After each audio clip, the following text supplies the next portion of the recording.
Hello बच्चों, let's see the question. The question says how many words can be formed by using the 4 letter at the time from the letter of the word Moradabad. So इस question को solve करने के लिए first हमें कुछ की concept लगेंगे. की कंसेप्ट यहाँ पे is the formula of NCR is equals to n factorial upon r factorial into n minus r factorial.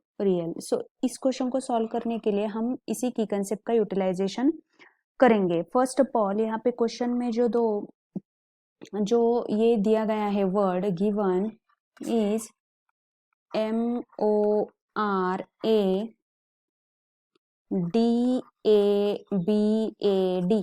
सो यहाँ पे अगर हम डिफरेंट लेटर कंसिडर करते हैं तो 1 यम है यहाँ पे 1 यम, then 1 O is there, 1 O is there, then 1 R is there, then 3 A's are there, then 2 D's are there, and last 1 B is there.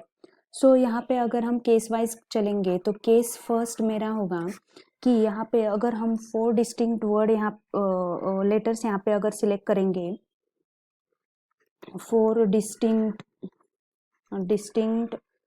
Letters अगर यहाँ पे हम सिलेक्ट करेंगे तो हमारे क्या बन जाएगा 6C4 इंटू ये 4 लेटर एक दूसरे में 4 फैक्टोरियल वेज में अरेंज हो गए. सो ये क्या बन जाएगा यहाँ पे 6 factorial upon 4 factorial into 2 factorial into 4 factorial. So यहाँ पे ये बेसिकली कैंसिल हो जाएगा which is equals to 15 into 20. यहाँ पे अगर ये करेंगे तो ये क्या बन जाएगा 360. ये तो हमारा केस फर्स्ट का आंसर मिल चुका है. अगर हम यहाँ पे नेक्स्ट करेंगे केस सेकंड में तो हमारे पास let's suppose 2 alike and two different letters अगर हम लेंगे 2 अलाइक एंड 2 डिफरेंट लेटर्स तो हमारे पास ये क्या आ जाएगा different letters. So there are the 2 pairs. यहाँ पे अगर देखें there are 2 pairs with more than 1. So 1 pair forms these and 2 from the letters from the rest of 5. so 2 जो होगा वो rest of 5 में से होगा और 1 from 2 letters. so ये क्या बन जाएगा यहाँ पे 2C1 एंड रेस्ट ऑफ 5 में से एक 1. सो यहाँ पे इसको अगर हम अरेंज करने के लिए देखेंगे तो ये कैसे बन जाएगा 4 factorial upon 2 factorial which is equals to 2 into यहाँ पे ये 2 बन जाएगा यहाँ पे ये. सो ये क्या है 5C2 की वैल्यू क्या हो जाएगी 10 प्लस इंटू यहाँ पे 4 into 3 into 2 factorial upon 2 factorial. So ये तो कैंसिल हो जाएगी और इसकी मल्टीप्लिकेशन आ जाएगी 240. ये तो केस सेकंड का हमारा आंसर बन चुका है. नेक्स्ट अगर हम देखेंगे तो third suppose let's say case third अगर हम देखते हैं तो 2 alike and 2 alike of the other kind. 2 alike and 2 alike of other kind. So other kind में से अगर हम लेंगे therefore number of arranging of 2 alike अगर हम लेते हैं तो ये क्या बन जाएगा 2C2 एंड रिमेनिंग 5 में से 5C2 इंटू ये कैसे अरेंज होंगे 4 factorial upon 2 factorial into 2 factorial.